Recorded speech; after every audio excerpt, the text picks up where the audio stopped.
Hi, and welcome to episode 421 of Control Talk Now, your HVAC and smart building controls podcast for the week ending July 23rd, 2023.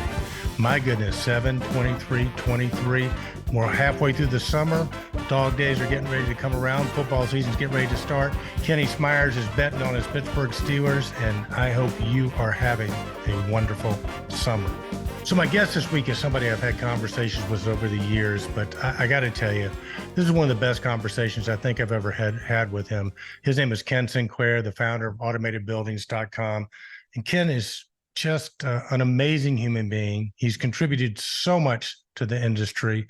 And I feel like this is maybe one of our most intimate conversations in terms of just sort of relaxing, two guys talking, not necessarily doing a podcast. I think you're going to enjoy it, so stay tuned for that. But hey, before we get to that, a word from this week's sponsor, ABB. Sponsor this week, ABB. So ABB is such a cool company, man. They have so many different products and different product offerings. And most of us know them for variable frequency drives. At least I did. They do a lot of metering, a lot of cool stuff. And obviously the building AI is a really cool product as well. I had a chance to meet Julie Patron and some of her team at Realcomm Icon. Good folks. Be sure to check it out. All right, so there you go, man. We're getting ready to hit third quarter. I don't know what you're thinking marketing budget-wise, but if you've got a new product launch, or maybe you just want to give your brand a little bit of a boost, Control Trends has all kinds of great marketing opportunities now. Whether or not it's sponsoring a commercial, sponsoring one of our newsletters, or running some banner ads. We've got all kinds of packages that sort of fit any budget. If you've got the products, I got the platform. I'll leave a link in the show notes. All right, Eric Stromquist. I am here with a friend, an old friend, a new friend, a friend in general, a friend in need, a friend indeed, the one and only Ken Sinclair from AutomatedBuildings.com. Man, Ken, man, it's so good to catch up with you. How you been? Been good. Been watching your podcasts. You're really busy, hammering out lots of them, lots of interesting discussions. Well, we got a lot of interesting people in our industry, and I know you've been busy on your site too with great articles, which we'll get to a couple of those here in a little bit. But hey, man, first things first, what is the proper gift to give somebody on the 25th anniversary? Does this have anything to do with Chicago? I don't know. You were actually just at Realcomm, and it was their 25th anniversary. I guess one of the big events there is they recognized Scott Cochran for all of the work he had done, which both you and I know Scott and know all the work he's done for the industry. So I was really pleased with that. So maybe we can do that. Maybe we can acknowledge some of the people who made automated buildings great. And that you would definitely be one of those. Well, thank you. I appreciate that, my friend. I appreciate it. So we're going to be planning something in Chicago then in conjunction with AHR then? Yes. Okay. So we're teaming up with our production team, Cochrane Supply. They did a great job of bringing the show to Atlanta, and now we're all off to Chicago. It is our 25th year of automated buildings. It's actually our only 24th year of presenting at AHR, and the reason for that is because of COVID. They actually canceled the Chicago show, so we're one show short of a full load. So other than that, no problem. Well, it's funny because I asked Jim Young from Realcomm Icon, I mean, what's an appropriate gift on your 25th anniversary in business? He said, advertise on our site. And I think if you're looking for a gift to give Ken, man, that's a great gift right there. Just run an ad on his site, become one of his Talking Walls partners, right? That's right. Sponsors, basically, help sponsor the library. We're trying to reinvent automated buildings and get it out of the hands of Ken Sinclair and get it into the hands of the industry. And I think we're making progress. We're building up sponsors and we're building up contributing editors. I'm seeing that we're going to have a lot of contributing editors. Everyone's so busy that I don't get inundated with subject matter. But when it comes, it's usually amazing because they've been working on something for a year and then they write a little bit of an article about it. So good stuff. Well, no, it's great. And it's such a great opportunity to give people with that, Ken. And a couple of things. First of all, new website looks fantastic. Really looks good. I like the new look and feel of it.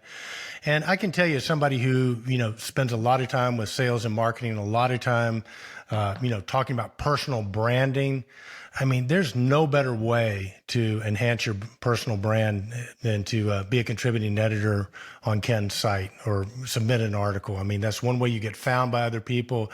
It enhances your expertise. And Ken, it's a great opportunity you're offering people to be able to post their knowledge and their skills on your website. Thank you very much for that. We're really pleased too that there's a couple of things going on there. Is first of all, they can post directly in their own words and their own editor. They basically get a sign on and they actually create their thing. Comes to me as long as they haven't said anything bad about me. I push the button and put it online. Uh, the other thing is that we're getting frustrated with the annoying ads that are just always flying by us, and so when they do post, they get complete control of the screen. If they wish to flash some ads through, that's their call. But typically, they've been very professional and written about their new product and told us all about it and have some great pictures and then link off to their website to get more information. So that's really the kind of library content we want. And then our contributing editors tend to chit chat a little bit about that and what's going on and bring us some of the new news. So it's working out well. September will be the year anniversary of our new site, so it's coming up soon as well. So anyway, pretty pleased with how the industry embraced it. Yeah, well, it's a gorgeous site. If you haven't had any chance to look at it yet, automatedbuildings.com, you're going to like the way it looks. It looks really good. But and speaking of that, Ken, man, so many great posts that are up, but there was a very interesting one in the not too distant past called about a concept called the connected contractor. What can you tell me about that? Okay, I write a column once a month for Connected Contractors. It's called Contractor Magazine. It's kind of evolved away from the original thing I was writing for. It's good because it inspires me to kind of pull together all my content and move forward. Our last article was called Review, Renew, Retread Real Relationships. And if you take a look at the word relationships, it's got real right inside of it, which is good. And I think that's an important thing we need to do as an industry. We need to reach out and grab all these relationships that have made us great over the last 25 years. I think you said it's 20 years for you, and everybody's been in this industry for a long time, and we're all changing, we're all evolving. And I think the other thing we kind of lost track of is we're so busy changing and reinventing ourselves that we kind of imagine that all of our relationships aren't changing. But when we actually go back and take a look at what they're doing, all of them are doing amazing stuff, and we have that strong connection.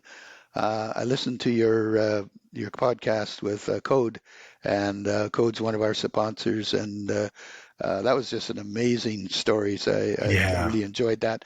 But his comment was about the people you believe in and the people you work with.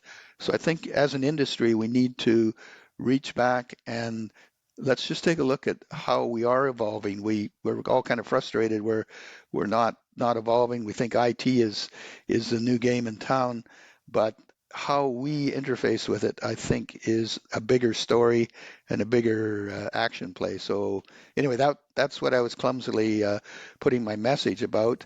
And inside of that, we had one of our original contributing editors. You may remember a guy called Paul Yerlich. And Yes. Paul and I have history that goes back way far.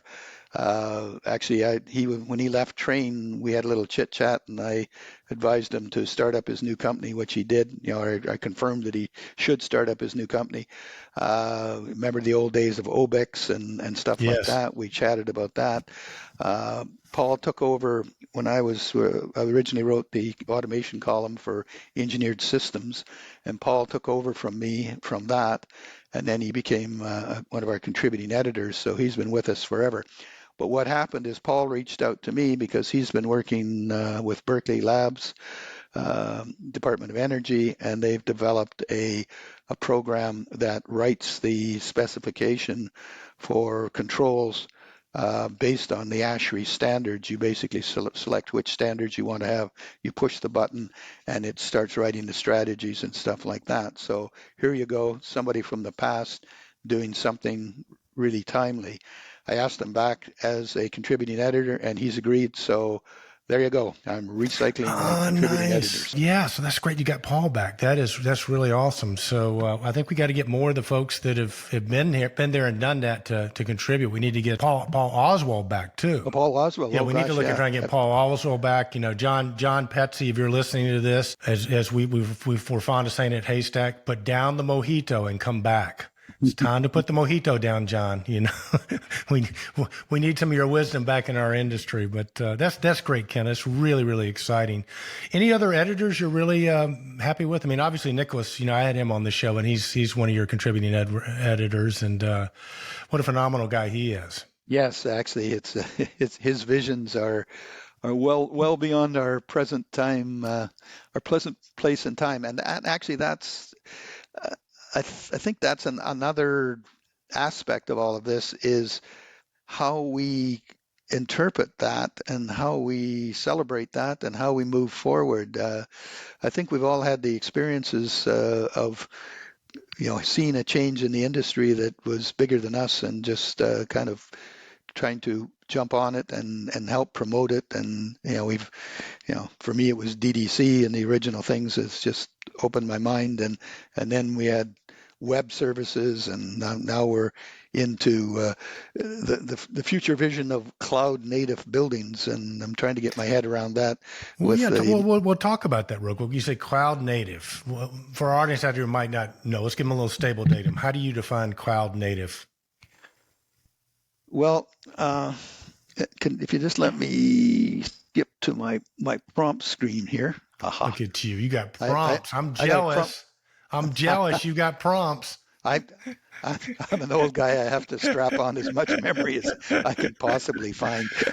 Nothing wrong with that, my friend. I'm going to jump into a quote from Harvard Research, and I thought was pretty interesting. And it starts out with, it says, today we are creating data at a faster rate than we are building and deploying bandwidth. And if anyone has wondered how fast we are moving towards fully distributed systems and intelligence, then consider that there is more processing power in smartphones and devices than in all the servers and storage devices and data centers on the earth today. Isn't that an interesting observation? Yeah. So it's not cloud to edge, it's cloud to hand, right? Right. And the other thing is in Nicholas's interview with you, the cloud native was touched on, and he said that in his mind it's not so much cloud native as it is edge native, in the fact that a lot of this information is going to exist in the edge on the devices. And us as kind of edgy people that supply controls in the industry, I think that's kind of an interesting concept.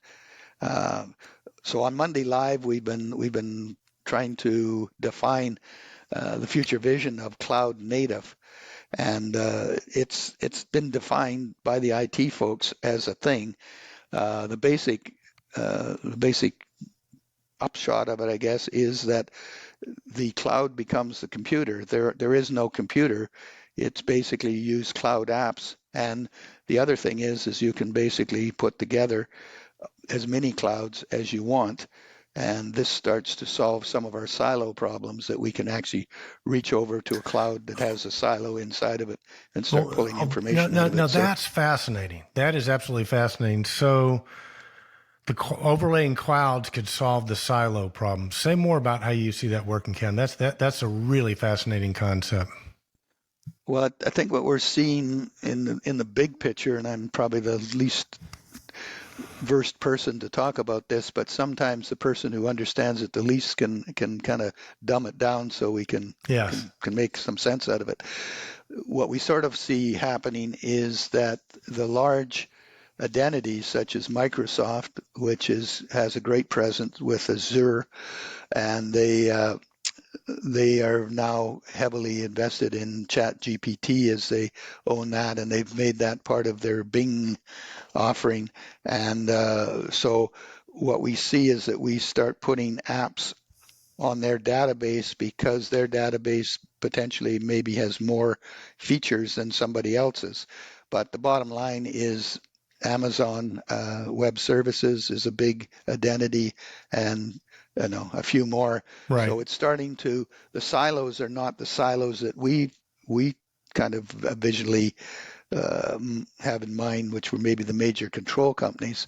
The major control companies are probably leveraging their products on one of these Yeah. databases. And so anyway, the bottom line is if we can have a cloud native app that kind of steps over it, and we kind of do this already with our phones. When we book an airplane, when we book a hotel, we book Right. an Restaurant. Airbnb, Yeah. we're jumping over a whole bunch of clouds. We flip into an app and we move in it, and we get the information we want, and then we transfer that over, and then it goes and it gets our finance. All of that happens, and we expect that to happen. Why doesn't that happen more for our buildings? And as you were in your interview with Code, that's certainly a direction they're heading as well. Yeah. Well, it's interesting because at Realcomm Ibicon, and you like me are always sort of looking for trends and listening very carefully to see if we can pick up commonalities that are happening. And this was one that you grew up like I did in an age where you had the big 4 or 5 manufacturers and they had their control systems and they talked different protocols, and your job was just win on bid day, then you own the customer, but it was like you didn't play nicely with others. And then BACnet came along and some of the other open protocols, and you kind of pretended to play nicely with others, but there were all kinds of hidden sort of things, right? Mm-hmm. But here's what I was hearing, Ken. I heard it was a consistent theme from some of the biggest controls companies to, some of the other even smaller ones, which is they all want to be the person that you communicate with that brings everything together for you, right? So it's like we're opening up our protocols, we're opening up our system to accept other people in. What we want to do is we want to be the one who solves the customer's problem. We want to be that one voice you talk to that's going to bring everything together for you. Are you picking up on that at all through your sources? I think my shot from the hip on that is they're all just trying to recreate a new silo. Okay. But I may be you might be right on with that. Oversimplifying that. But the true open folks definitely are not thinking that's a good direction to go. We see more you partnering with someone. Maybe Code is a good example of that, where you might want to just work very closely with your people, and your people are really not any of the control companies. Interesting. Well, and that's what was funny, because the controls companies were really adamant about the fact that they were open and going to make it available where they could work with even other control companies, right? Mm-hmm. And I'm just wondering if maybe that's just a response to what you just said. Maybe they're seeing this whole thing about the clouds connecting and silos disappearing, and they're trying to get out in front of it. Because certainly playing the proprietary game is not going to work for anybody anymore, I don't think. Do you? No. And we've also been working and chatting on Monday Live about what we're calling the IBB. And actually, if you've been in the industry long enough, you know that was originally the Interoperability Blues Band. Oh, yeah. You remember that? Put the mojito down, John, and come back. The band needs you, John. Yeah. Or bring the mojito with you. so the IBB is back as a part of the building operating system, and what it is an independent place where this software will reside in the building. And what we're actually seeing now is in the specification, you should be actually specifying where this software piece resides and how it connects. Okay. So let's go back. So now Johnson Controls, who you started with, if you haven't listened to the Legacy Voices podcast with Ken Sinclair, you got to watch it. Ken's done more stuff than most people do in 10 lifetimes. So Johnson Controls calls you in and goes, Ken, we're seeing this stuff. How do we position ourselves so we can be in it on this game? I mean, if you're a manufacturer, what's your advice to the controls manufacturers now? I mean, they've got to differentiate somehow, right? I think it's all about relationships. And obviously with Johnson, it was always that it was either a Johnson campus or it wasn't a Johnson campus, and the financing and everything is just, that's been the direction they've generally have controlled their large markets, and I think that'll be the same. And the fact that they can offer this kind of an offering, a cloud native solution, I think Okay. is valuable. All right. Very cool. For our audience who might not know, my audience who might not know yours knows what it is. Tell our audience about Monday Live, what it is, and how they can get it. Uh, Monday Live is a podcast, I guess we do every Monday. There's a bunch of us, and we're just trying to figure out how the smarter what we need to do to move the smarter building industry ahead. There's been all kinds of spin-offs. There's been connection with the government to try and raise the profile of the smart. We don't like calling it the smart building industry. We like calling it the smarter building Yeah. industry. And the reason we do that is we feel that it's in transition, and it isn't as smart as it's ever going to be. It's just getting smarter every day. So some of the spin-off groups of Monday Live are C4SB, which is the Coalition for Smarter Buildings, Okay. and that has gone to Washington, D.C. and has done some lobbying and has got some traction, has got an apprenticeship program going. They basically have also looked at specifications in the 2525. They have that division. And they've got a young professionals group now that's working. We're trying to get younger people into the industry. So there's a lot of moving pieces. Another part of Monday Live is what we call a smarter stack, and we basically have created the network stack and what level every piece kind of participates, which is kind of an interesting way of looking at it. So anyway, that's all there. Every one of our Monday Live sessions is there. You can go back and take a look at it and listen to the people. Is the website Monday Live or is it Monday Alive? No, Monday Live, all one word, and live. .com? So mondaylive.com? I think it's .org. .org. Okay, cool. Have you got Definitely it? worth checking out. I mean, you and Anto and Mark Peacock and the rest of the gang have just done a marvelous job with that. So Yeah, it's Monday Live, all one word, .org. very, very cool. I can put it in the chat or something if you want. Yeah, I will for sure. Yeah. And listen, a lot of new people. It seems like the globe is getting smaller. I know that you and I both have a friend from New Zealand, Brian Collins. What can you tell our audience about Brian and what he's been doing on automatedbuildings.com? I kind of see him as the Eric of New Zealand. The first time I met him, and he's like you. Both you guys want to be Cronkite, I think, in the end. I want to be Mick Jagger or Keith Richard, but not Walter Cronkite. Yeah. Yeah. But anyway, he's a marketer, and he works with his company, and so he's been writing all their marketing. And so I invited him as a contributing editor because I saw he had kind of special powers like you do, and the marketing is a big puzzle for all of us. And I think you do it well.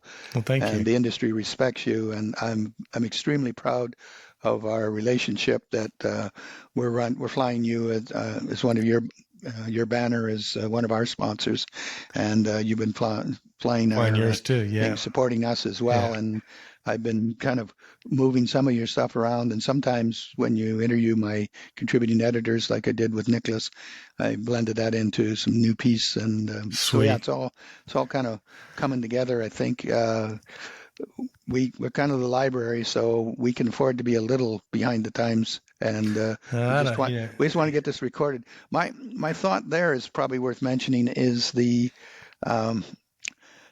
social media is fantastic, but it's so time orientated. You post it and you do a great interview, you post it, it goes great, it gets a bunch of views, a whole bunch of people interact with it, and then you try and find that darn thing again. I want to find Eric's. Yours isn't too bad because I can go back to your site and get to it. But I get to your site, but I don't get the LinkedIn interaction.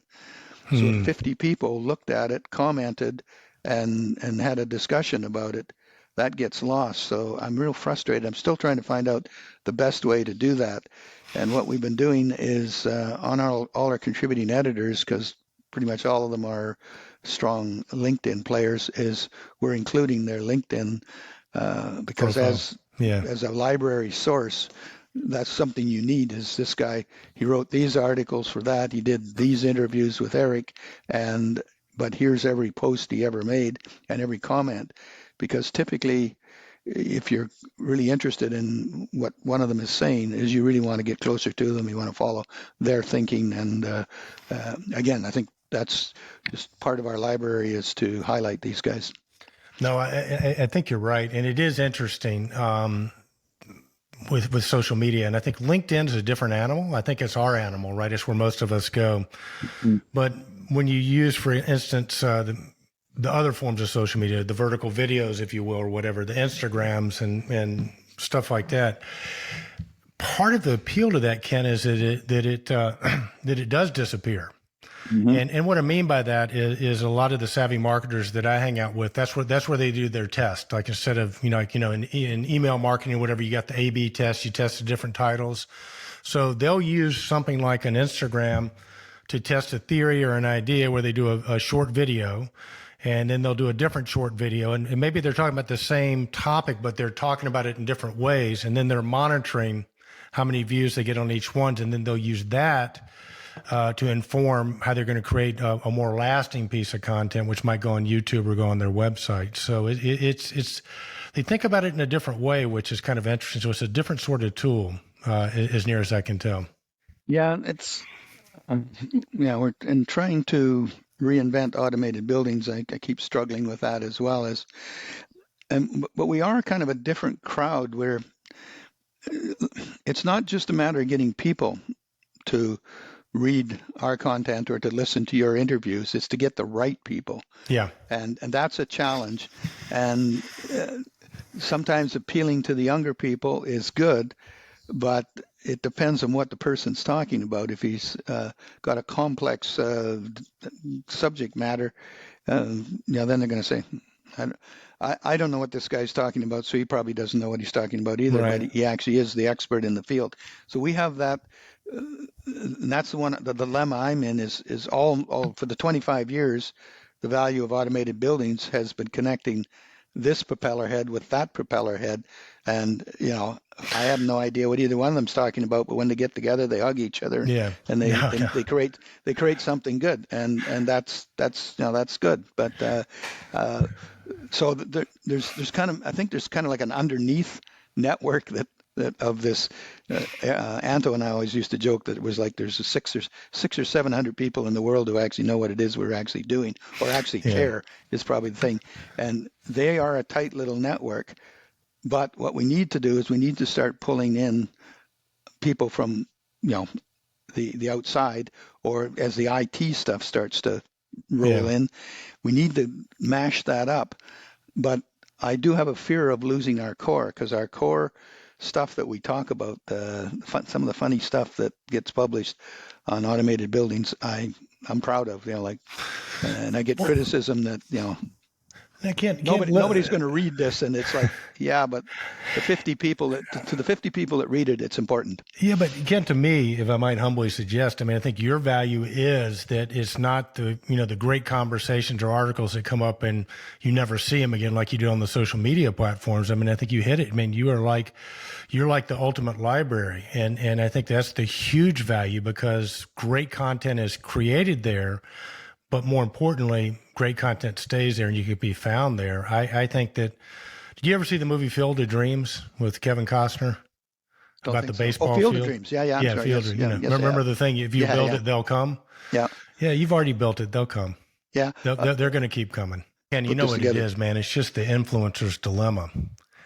right? We just, when you're an influencer like you just, you're always looking, how can I do it a little bit better? That's why you've been around for 25 years. So, which is really cool. But I think we also, control trends The now. next 25 is going to be tough, though. Well, yeah, I can't wait to celebrate your 50th. That's going to be fun. You and Jane, and that's going to be fun. But I applaud what you do, Ken. You do a great job, and I love the fact that you question about how you can create more value. But I just got to tell you, man, I think you create a ton of value, and what you do is extremely valuable, and it's going to endure longer than me and you. Mm-hmm. People are going to be going to automated buildings 100 years from now, I suspect. Well, so. I'm really applauding what you're doing there too, is to get these short videos, because I think that's another trick. Is in the past we had videos, and like we've already done here, we've talked too long. If we were smarter, we would have said less. But we saw that as something that we were moving away from words, we're moving away from reading, we're moving towards podcasts and yeah. That. Well, it's interesting because obviously, I'm a big believer, and if you want to understand something, I think you agree with this too, you got to do it. So my wife's 23 years younger than me, okay? And I have never seen her laugh so hard, Ken, is when I did my first TikTok video. So I did the video, she looked at it, she started laughing. I thought she was going to, it took her 15 minutes to stop laughing. And so, so I will show my audience a couple of things. The first thing she said is, you don't introduce yourself. You tell them exactly what you're going to tell them, because you got about 2 seconds to get their attention. You tell them, and then you get off. And it says the other thing is, you always hold the phone up like this above you so you don't look fat. So I've sensed, I did a few of the TikToks. I got away from that, but there is something to be said for, you really got to get to the point right off the bat. It's like if you were a pitcher in baseball, you don't get to wind up. You just got to throw the fastball, straight from the hip. Mm-hmm. And so I've tried to practice that a bit, and it does make sense. And I think you'll get, for our audience out there, I think you'll get more engagement with your content.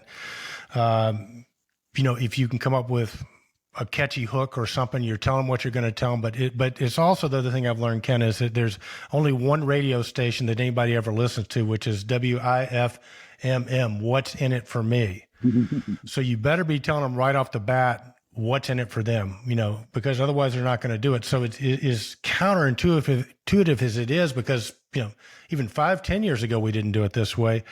You got to sort of start off with, hey, today we're going to talk about native cloud and how it's going to affect you. Or, this is 3 things you need to know about the native cloud, or you're going to go out of business. Whatever it is, I mean, as odd as it sounds, the content's got to be presented in a completely different way now to get traction as near as outside of LinkedIn. I think obviously the people on LinkedIn, it's a different audience. But like some of the clients that I advise, it's like, when we're creating content, it's like, well, you can create content for your existing customers, but they already like you. They already like your brand. Unfortunately, probably a lot of them are getting ready to retire. So yeah, you want to definitely take care of them, but at the same time, you want to create content for the people that are just coming into the industry, because they're going to be your customers for the next 30, 40 years. Mm-hmm. So you almost have to address both, if that makes sense. Yeah, I think so. And the actually, there was a LinkedIn post, and I think I made some hay out of it from Code again. One of their new salespeople started, and they actually thanked in a LinkedIn thing. Actually thanked Automated Buildings for helping them kind of get a toehold on the industry. Nice. And I think that is what we can do. Yes. There's two directions we can go. There is, I think, we have a resource base with the 25 years. And actually, Nicholas mentioned it in his podcast with you, going back to Steve Toms. Yeah. Like, that is great. How do you, like an amazing person like Steve Toms that I knew personally 25 years ago, how do I introduce him to a young mind like Nicholas that's going 90 miles an hour, and they click, and he catches, because Steve Toms was the guy who took us to web control. I don't know if you remember that way back then with automated logic, and he was way ahead of his time, and just an exciting guy to work with, and all of his team of folks, and to him to catch Nicholas's attention, 20 years later, and there's a lot of stuff that we keep regurgitating. So Yeah. anyway, that's I kind of see that you and I work extremely well together, as we always Yeah. have. Absolutely, my friend. Well, I love it, Ken, man. I love what you do. Keep doing what you're doing, my friend. That's Ken Sinclair from automatedbuildings.com. Be sure to check it out. And hey, man, there's going to be a party in Chicago. So let's help Ken bring in his 25th in Chicago. Thanks, my good friend. Thanks, Eric. So there you go. That's another week on Control Talk Now. A special thanks to our guest this week, Ken Sinclair, and our sponsor this week, ABB. So with that, remember, be bold, stay in control, stay relevant. As Hunter Thompson used to say, buy the ticket, take the ride. And as Kenny Smyers used to say, indeed. We'll see you next week.